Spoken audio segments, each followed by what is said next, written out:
बिस्मिल्लाह अर्रहमान अर्रहीम। जो बात transparency international ने आज कही है, ये बात हम एक तवील अरसे से कह रहे हैं। लोग जानते हैं कि इमरान ख़ान की हुकूमत आने के बाद पाकिस्तान में करप्शन रेट बड़ी तेज़ी से बढ़ा है और करप्शन हर सतह पे है। ये नहीं कि निचली सतह पे है, बल्कि आला सतह पे करप्शन में ज़्यादा इजाफा हुआ है। अकरबा परवरी की गई है, अपने लोगों को नवाजा गया है। ख़ास तौर पे जो पीटीआई के डोनर्स थे या सपोर्टर्स थे, उनको बहुत बुरी तरह नवाजा गया। तो अब तो ये जो करप्शन मंत्रा था, ये पहले ही पिट चुका था। अब बहुत बुरी तरह एक्सपोज हुई है ये हुकूमत, और दूसरों को चोर कहने वाले दरअसल खुद चोर निकले। अच्छा खान साहब, लाहौर की जो सूरत हाल है, कराची में जिस तरह दहशत गर्दी थी, यहाँ पर बहुत ज़्यादा ऐसी वारदातें बन गई हैं। हालिया जो वाक़या अनारकली का हुआ, लेकिन राहज़नी की वारदातें बहुत ज़्यादा बढ़ गई हैं। और कल हमजा साहब कह रहे थे कि 30% जो कैमरे हैं सेफ सिटी के, वो बहुत बड़ा प्रोजेक्ट था जो मियाँ शहबाज शरीफ का था। 30% कैमरे चल नहीं रहे, तो इसकी आप बुनियादी वजह क्या गर्दानते हैं? देखिए, बुनियादी बात यह है कि एक ऐसी सूरत हाल बन गई है जैसे अदारों का और डिपार्टमेंट्स का कोई वाली वारस ही नहीं है, कोई पूछने वाला ही नहीं है, कोई पीछा करने वाला नहीं है। हुकूमत नाम की कोई चीज़ तो नज़र नहीं आती। तो जो इंफ्रास्ट्रक्चर हम बना गए थे, इन्होंने उसमें इजाफा तो खैर क्या करना था, ये उसे मेंटेन ही नहीं कर सके, और हर चीज़ टूट फूट का शिकार है। और जहाँ तक स्ट्रीट क्राइम में इजाफे का ताल्लुक है, तो वो बराह रास्त उसका ताल्लुक महंगाई और बेरोज़गारी के साथ है। जब महंगाई बढ़ेगी, बेरोज़गारी बढ़ेगी, भूख और गुर्बत बढ़ेगी, तो स्ट्रीट क्राइम बढ़ेगा। अच्छा, ये ईवीएम का बहुत जिक्र है, मुसलसल कहा जा रहा है कि ईवीएम इस्तेमाल की जाएगी तमाम इंतखाबात में। अब जो इस्लामाबाद में बल्दियाती इंतखाबात होने जा रहे हैं, वहाँ पे वजारत साइंस ने ईवीएम मुहैया करने से माजरत कर दी है, क्या कहेंगे इस बात? देखिए, बात यह है कि ईवीएम हमने कहा है डे लाइट रॉबरी का अगला प्रोग्राम है, और अगला इलेक्शन लूटने का मंसूबा है पीटीआई का। इसे किसी सूरत कामयाब नहीं होने दिया जाएगा, और पाकिस्तान की तमाम अपोजिशन जमातें, छोटी बड़ी, रीजनल या नेशनल, वो इकट्ठी हैं या एक दूसरे से अलग हैं, उन सब का इस बात पर कंसेंसस है कि ईवीएम जो है उस पर इलेक्शन हम नहीं मानते। दुनिया के बड़े मुल्कों में तजुर्बा नाकाम हुआ है, और जो बड़ी जमहूरियतें हैं वो ईवीएम को यूज़ नहीं कर रही। तो इन्होंने कौन सी नई टेक्नोलॉजी निकाली है? दूसरी बात यह है कि आइनी ज़िम्मेदारी इलेक्शन कमीशन ऑफ पाकिस्तान की है कि वो इलेक्शन कराए। उन्होंने 37 ऑब्जेक्शंस किए हैं, गवर्नमेंट किसी एक एतराज़ का जवाब नहीं दे सकी। अलबत्ता मैं ये समझता हूँ कि अपोजिशन जमातों को अवामी अदालत के अलावा कानून की अदालत में भी जाना चाहिए, और वहाँ भी दरवाज़ा खटखटाना चाहिए। ये जो सो कॉल्ड इलेक्शन रिफॉर्म्स हैं, ये भी चैलेंज होनी चाहिए। और जो नैब का 2nd और 3rd अमेंडमेंट का बिल है, जो कि नैब को टोटल कंट्रोल करने का प्लान है गवर्नमेंट का, कि हुकूमत जिसकी भी होगी, नैब जो है वो उसके इशारों पर चला करेगी, ये काबिल कबूल ही नहीं है। इसे भी चैलेंज किया जाना चाहिए, और मेरी इतला है कि इसे चैलेंज किया जाएगा। अच्छा भाई साहब, चौधरी सरवर साहब ने कहा कि नवाज शरीफ को वज़ीर-ए-आज़म मैंने बनवाया, इमरान खान को वज़ीर-ए-आज़म मैंने बनवाया, और शहबाज साहब से मेरे इख्तलाफात साफ पानी की वजह से हुए थे। तो क्या कहते हैं उनके इस बयान को? चौधरी सरवर साहब के खिलाफ गल नहीं कर रही, उन्होंने साढ़े ज़ाती ताल्लुकात। अच्छा, मुशीर एहतसाब जो हैं वो तब्दील हुए हैं, तो क्या समझते हैं कि उन्होंने अपने टेन्योर में जो उन्हें ओहदा दिया था उसके साथ उन्होंने इंसाफ किया, और अब जो नए मुशीर एहतसाब आए हैं तो उनके बारे में क्या कहेंगे? क्या देखिए, अगर एहतसाब शफाफ होता तो वो भी सबको नज़र आता। तो एहतसाब कोई नहीं था, ये महज इंतकाम था।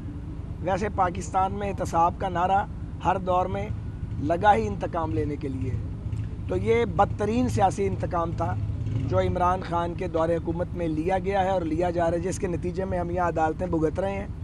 आप देखें ना, मेरे मुकदमे में सुप्रीम कोर्ट ऑफ पाकिस्तान के 2 मुअज़्ज़िज़ जज, सीनियर जज 85 सफ़े का फ़ैसला लिख चुके हैं। उसके बावजूद हम यहाँ पे पेशियाँ भुगत रहे हैं, आते हैं, और लोगों को बुलाया जाता है, और सारा इसलिए कि ये एक इमरान खान साहब की सोच ये है कि उनके सारे मुखालिफ किसी तरह फ़ना हो जाएं। अब उनका अलमिया ये है कि वो इसमें बुरी तरह नाकाम रहे हैं, क्योंकि जब आप बदनीयती की बुनियाद पे कोई काम करेंगे तो उसमें नहुसत आएगी। इमरान खान साहब के हर काम में नहुसत पड़ती है, क्योंकि नीयत ठीक नहीं है। और दूसरी बात यह है कि वो लोगों को जो इल्ज़ाम लगाते हैं, वो सारी चीज़ें उनके अपने अंदर मौजूद हैं। अब एक एक करके वो चीज़ें एक्सपोज हो रही हैं, वो सामने आना ही था। तो अच्छा है, ज़रा तब्दीली के मज़े सब ले लें, जिन्हें तब्दीली का बहुत शौक़ था, और जो बड़े शौक़ और ज़ौक़ से इस 2 नंबर तब्दीली को लेके आए थे, उन्हें भी पता लग गया है कि ये तब्दीली जो है ये असल में तबाही है, اور اس نے پاکستان کو تباہ کر کے اور اس کے اداروں کو رکھ دیا ہے. کوئی ایک چیز بھی ٹھیک نہیں ہے. اچھا مسلسل پاکستان میں 3.5 سال سے بہت زیادہ مہنگائی ہے اور حکومت کا جو سامنے کردار بھی ہے وہ بھی ہے. کیا اپوزیشن اس حوالے سے اپنے فرائض انجام دے سکی ہے یا وہ اس طرح سے ڈیفینڈ کر سکی ہے جو اسے کرنا چاہیے؟ نہیں, میں اپوزیشن کے مؤثر کردار سے مطمئن نہیں ہوں. سیاسی حلقوں میں بڑی باز گشت ہے کہ لاہور کے میئر کے لیے خواجہ سعد رفیق بڑا بہترین کینڈیڈیٹ ہے. اگر آپ کو پارٹی نامزد کرتی ہے تو کیا آپ لاہور کے میئر کے لیے الیکشن لڑیں گے؟ میرا خیال ہے 15 مئی کی نوبت نہیں آئے گی, اس سے پہلے ہی کام ہو جائے گا. اچھا خالد صاحب, وزیر عمران خان کی جو حالیہ تقریر تھی اس میں انہوں نے پھر وہی تڑی لگائی جو کنٹینر پہ وہ لگاتے تھے کہ سب کو اندر کروں گا. پھر انہوں نے کہا کہ میں اب چھوڑوں گا نہیں اگر میں وزارت عظمیٰ پہ نہ رہا. تو آپ بتائیے گا کہ اب انہوں نے تڑی کس پر لگائی ہے, چونکہ سارے تو جو ہے وہ جیلوں میں گئے ہیں, آپ سمیت اور کیسز بھی چل رہے ہیں, تو اب جو ہے وہ کس پہ انہوں نے جو ہے یہ بات کی ہے؟ میرا خیال ہے عمران صاحب کو اسمیل آ رہی ہے. جو کچھ انہوں نے کیا ہے, جو کچھ انہوں نے بویا اور ان کے ساتھیوں نے, وہ کاٹنے کا وقت ان کا آ گیا ہے. تو جب کاٹنے کا وقت آ جاتا ہے تو پھر آدمی اس طرح کی بیکی باتیں کرتا ہے. ان کا یہ خیال ہے کہ اگر وہ فارغ ہوئے تو لوگوں کا ہجوم ان کے ساتھ آئے گا یا وہ پھر کنٹینر پہ چڑھیں گے اور پھر میڈیا کی ڈارلنگ کو وہ سپورٹ کی جائے گی, جس کے نتیجے میں میڈیا 350 لوگوں کے اجتماع کو 24 گھنٹے دکھائے گا. تو یہ موقع بار بار نہیں آتا, یہ جنت بار بار نہیں ملتی. وہ اپنی بس مس کر چکے ہیں, انہیں واپس ہی لوٹنا ہے اور انہیں زمین پر ہی آنا ہے. آسمان سے ہر ایک کو زمین پہ آنا ہوتا ہے, ان کے بھی زمین پہ آنے کا وقت ہو گیا ہے. اب یہ دھمکیاں جو ہیں اس کا کوئی فائدہ نہیں ہے, اور اسی طرح جو وہ یہ چاہتے ہیں کہ پھر انتقام کا روڈ رولر چلے اور وہ اپنے مخالفین کو پھر بلڈوز کریں, اس میں بھی انہیں ناکامی ہوگی. اچھا خان صاحب, آخری سوال کا جواب دیجیے گا. مارچ ہونے جا رہا ہے, پیپلز پارٹی نے علیحدہ تحریک کا اعلان کیا ہوا تھا, پی ڈی ایم کا جو اجلاس ہوا تھا اس پہ کوئی میوچل انڈرسٹینڈنگ نہیں ہو سکی. تو کیا مارچ دبنگ ہونے جا رہا ہے, وہ مارچ سے کچھ حاصل بھی ہوگا؟ اصل جو مقاصد ہیں وہ کیا ہیں؟ ہر لانگ مارچ سے کچھ نہ کچھ نکلتا ہے, کوئی لانگ مارچ کبھی ضائع نہیں ہوتا. جب ججز بحالی تحریک چل رہی تھی تو پہلا لانگ مارچ جب کیا تھا تو ہم وہاں گئے تھے اور وہاں چند گھنٹے رک کے واپس آئے تھے, وہ بھی ضائع نہیں ہوا تھا, اور اس کے نتیجے میں دوسرا فیصلہ کن لانگ مارچ ہوا تھا.